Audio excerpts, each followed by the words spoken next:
Okay, so one way to create our curved line at the top is to work with the border top of the box that we have for the main here. So just to give you an idea about what I'm talking about, every element, every HTML element that we create has this imaginary box around it. Now I'm saying imaginary because it's invisible, but you could add border properties to them and make them visible, the type of border you want to see around them, and everything else. So for example, if you imagine that this is representing the main section of our web page now, you remember we have some image here for the logo, we have some text for the heading H2, and there is some paragraph down here. Now, there's no border around it at the moment. It's completely invisible. So what I want to do is to make the border top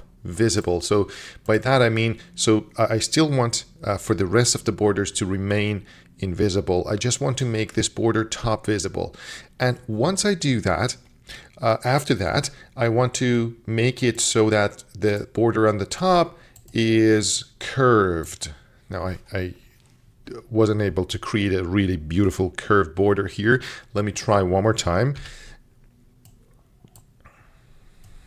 Like this. Okay, so what I want to do after drawing the border is to give it some border radius to create this effect, and then we want to put the logo. So imagine this represents the logo right here. So we don't want the logo to be down here.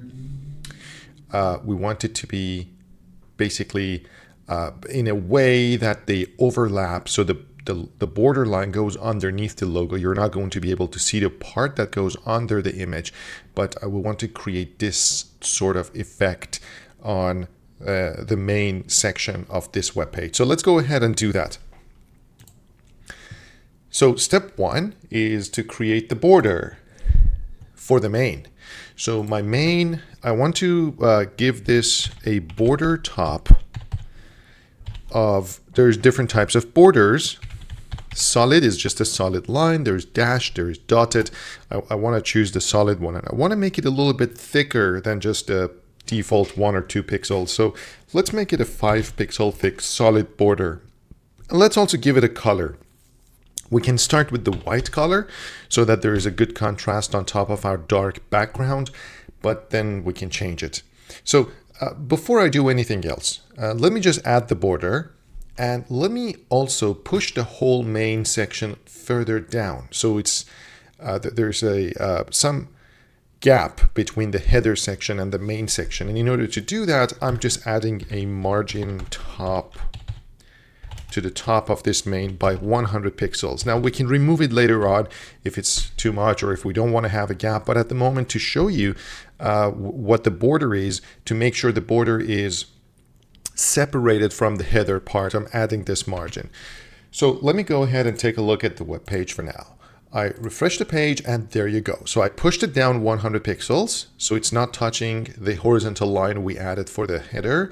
And you can see the border top is this border for the box around the main, but you only see the top border.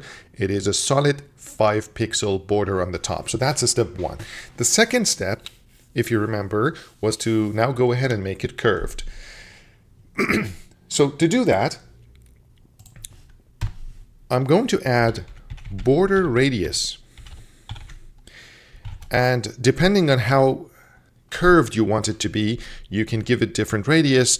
If you have a perfect square and you give it a border radius 50%, it will turn it into a perfect circle.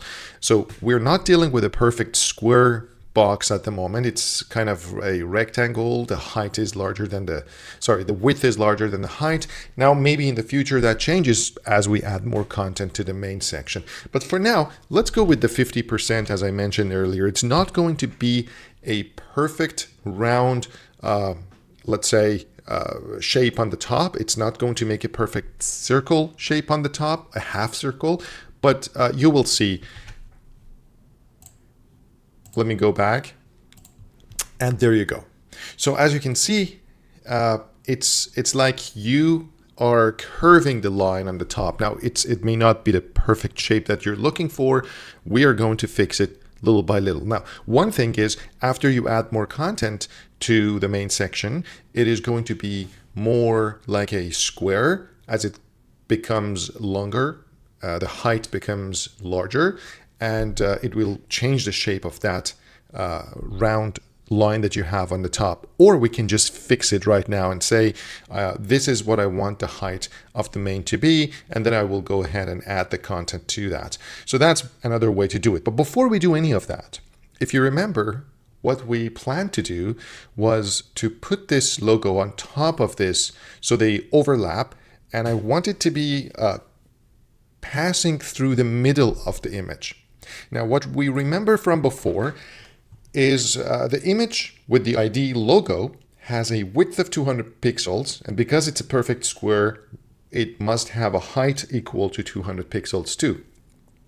So if I push it up by 100 pixels, it should have 100 pixels on the top of the border and 100 under the border. So that should mean that they are going to overlap in a way that the border crosses right in between the logo, underneath the logo, because the image is on top of that. So let's go ahead and try it. So what I want to do to push it up is to add a margin top. But remember, if you add a margin top, you are essentially adding space on the top. So you're pushing it down.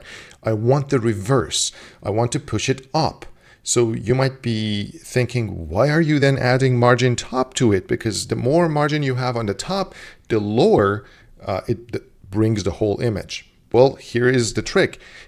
If your margin top is a negative number, then it is moving in reverse. So it's basically bringing the image back. So that's a really nice trick for you to know. So if you go negative 100 pixels here, you will see that it is not adding some extra space on the top. It is removing 100 pixels from the top. So let's go ahead and take a look. And there you go. So you see this image is now about 100 pixels on the top of this border, 100 pixels at the bottom. And what it means for us is that this curved line is passing through the middle of this image. So let me also go ahead and add some height to the main so that we change the curvature, the shape of this curved line a little bit so that it looks like it's a half circle almost. And then we can also come back and make other changes to make it a little bit more beautiful. But for now, just to show you, before I do that, is when you are dealing with a rectangle, the curved shape is not like a circle. But imagine if your main was exactly a perfect square, and then if you go ahead and curve these borders by 50%, it will result in having a perfect circle overlapping the square. And of course, we are only interested in half of it at the moment, which is, let's say, this top half part. We're interested in this part of the whole thing. So let's go ahead and add some height to the main to make it more square-like. So I'll go to main and I will add a minimum height. So what the minimum height does is it says at least the height should be the following amount that I want to give you. Now, what I know is that my width is 100% at the moment of the screen. And so let's go ahead and give it a value that is almost similar to the value of the width of the screen so that it creates enough height to give us a square-like shape, as a result of which we will see our round line to be a circle-like, half circle-like shape. So let me go ahead and start by 1200 pixels for the height of the main. And let's take a look. There you go. So you see now the height of the main is more similar to the width of the same element, and now my curved line is more like a circle. So you might say, hey, I like the previous one better. Well, that's up to you. These are just some techniques to help you design your own web pages. If you want it to be more like a circle, you can add height to it. If you were happier with what it was like before, you can keep the width larger than the height. So that's one thing. Now, you don't worry about what we have after the heading, because we have work to do to make things look much better here. So one thing I want to do is add padding inside of the main. And if you don't know, or if you forgot what a padding is for every element, let me go back to the paint and tell you that for every element that you create, imagine the first original box, the black one that I created here, there is some space inside between the border and the content inside, on all four sides, by the way. So it's padding left, padding bottom, padding from the top, and padding from the right side. So these green arrows show the space between the border and the content inside it. If you want more of that, you add more padding. If you want less of that, you reduce the padding so that the content gets closer to the borders. In my case, I want the content to be away from the borders, to be more concentrated around the center. So I don't want my content to appear here. I want it to appear here. So if I have images or text, I want them all to be around the center part. So I want to add more padding. I want to make these green arrows larger, especially from left and right. If I don't want to change the padding on the top and the bottom, that's fine. Especially padding left and padding right is what I'm mostly concerned with.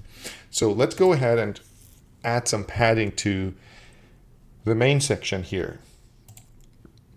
So on the main, I want to add padding left. Let's test with one side and see how it's going to look. And I'm going with, just to start with 4EM. So you remember from before that the 4EM is 4 times the default value. So let's go ahead and take a look. And you can see the left side has this much space compared to the right side, which has very, very small space compared to the border on the right side of the whole thing. So this is what I wanted to appear on the left side. Now I can also increase that further by adding to my padding. Let's say I want it to be a 5EM. So that would change the left and right to 5EM. Well, just the left. If I want to do the padding right, I will add padding right. Of course, there are different ways to add padding left, right, top, bottom. You can write the whole thing in one line of CSS if you want, but right now I'm just writing them separately to make things very clear, just in case this is the first time you're practicing adding padding. So there you go. Now there is more space on the left and the right, and as you can see now my content is within the boundaries of this curved line. Okay, that's beautiful. Now I want to bring another element to this main, another image. So if you remember, we had multiple images inside our Lotus folder. So I have renamed and brought one of those images to the project file. That's this image. And the reason I chose this particular image for this section was because it has a darker theme to it, which matches our background color currently. So this is the one. I called it main.jpg, and I want to bring it here. And the width is not too large, so I don't need to crop it or make any other changes or resize it. So I'm going to use it exactly as is. So let's go ahead and bring it to my index.html. As you can see, I have already pasted it inside my project folder, so I have access to it. And I'm going to go ahead and add an image tag, exactly as I did with the logo on the top. And I will give it a source equal to main.jpg. Okay, I will save. And let's go ahead and take a look at what we have. Refresh the page, and there you go. We added the image over here.